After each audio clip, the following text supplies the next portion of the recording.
নামাজ কবুল হয় না কেন? আলহামদুলিল্লাহ রাব্বিল আলামিন। এই বিষয়ে আজকে আলোচনা করব। মাসালা সেকুন চ্যানেল আপনাদেরকে জানাই আন্তরিক শুভেচ্ছা অভিনন্দন। দূর এবং কাছের বন্ধুদেরকে জানাই আমার অন্তরের অন্তঃস্থল থেকে শুভেচ্ছা এবং ভালোবাসা এবং দোয়া।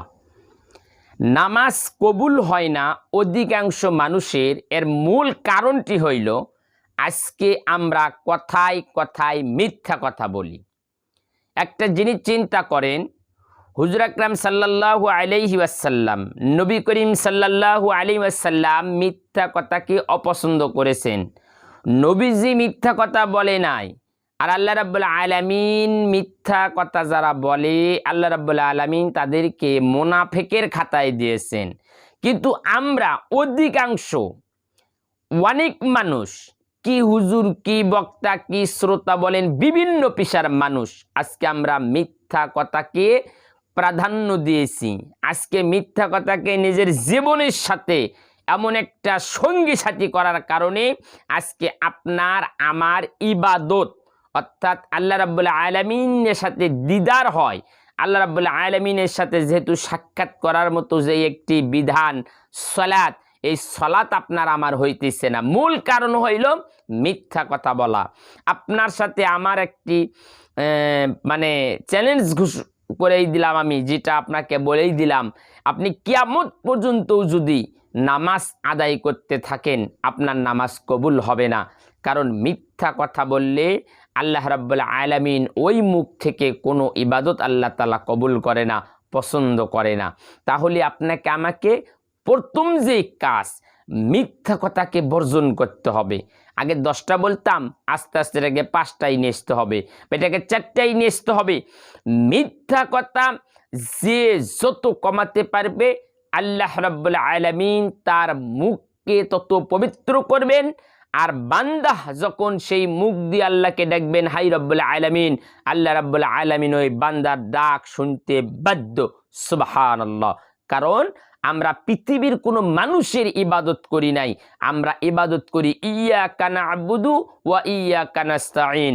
আপনার ইবাদত করি, আপনার কাছে সাহায্য চাই। সেই আল্লাহ তাআলা কেন সাহায্য করবেন না? আপনি একটা দুনিয়ায় দেখেন, একটা যদি মানুষ কামলা দেয় বা একটা মানুষ যদি মানুষের বাড়িতে কাজ করে, কৃষক হয় বা তার বাড়িতে দিনমজুর থাকে, সে যদি ঠিকভাবে কাজ করে, আপনার কিন্তু অবশ্যই মনটা চায় যে তাকে কিছু টাকা পয়সা দিয়ে দেই, বা দিতে গেলে আপনার মনটা চায় যে না রে, তাকে 200 বা 50 টাকা বা 300 টাকার কথা বলছিলাম, যাক বেচারাটা কাজটা সুন্দর করেছে, আমি ওকে আরও 50 টাকা বাড়ায় দেই। এই যে তার কাজ দেখে, তার আন্তরিকতা দেখেই তো আপনার এই দরদটা চলে আসলো। তাহলে আপনি যে আল্লাহ রাব্বুল আলামিনকে ডাকতেছেন, যেই মহান আল্লাহ তাআলাকে আপনি রাজি খুশি করার জন্য করে চেষ্টা চালাইতেছেন, সেই মহান রাব্বুল আলামিনকে যদি আপনি রাজি খুশি না করতে পারেন, আল্লাহ তাআলা যদি আপনার প্রতি রাজি খুশি না হয়, আপনার প্রতি সন্তুষ্টি অর্জন না হয়, তাহলে আপনার ওই নামাজটা পড়ার পরে কি হবে? ওই নামাজটা কোনো গুরুত্ব থাকবে না। এই জন্যে অধিকাংশ মানুষের সালাত হইতেছে না, কারণ তারা মিথ্যা কথা বলতেছে। আর মিথ্যা কথা বলার জন্যই তো একটা বক্স, মোবাইল ফোন হাতে হাতে আছে। ভাই, মোবাইল আছে তা কি হয়েছে? মিথ্যা কথা বর্জন করি। এক মোবাইলের দোহাই দিয়ে মিথ্যা কথা বলে বলে আমরা আজকে অস্থির হয়ে গেছি।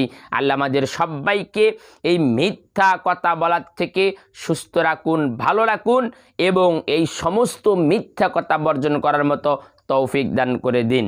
কারণ মিথ্যা কথা যত বলবেন তত আপনার যেমন ক্ষতি, আপনার আমলের তেমন ক্ষতি, এমনকি মানুষের কাছ থেকে আপনার যে একটা গ্রহণযোগ্যতা আছে, মানুষের কাছে আপনার যে একটা সম্মান ছিল, এটাও আস্তে আস্তে ক্ষুণ্ণ হয়ে যাবে।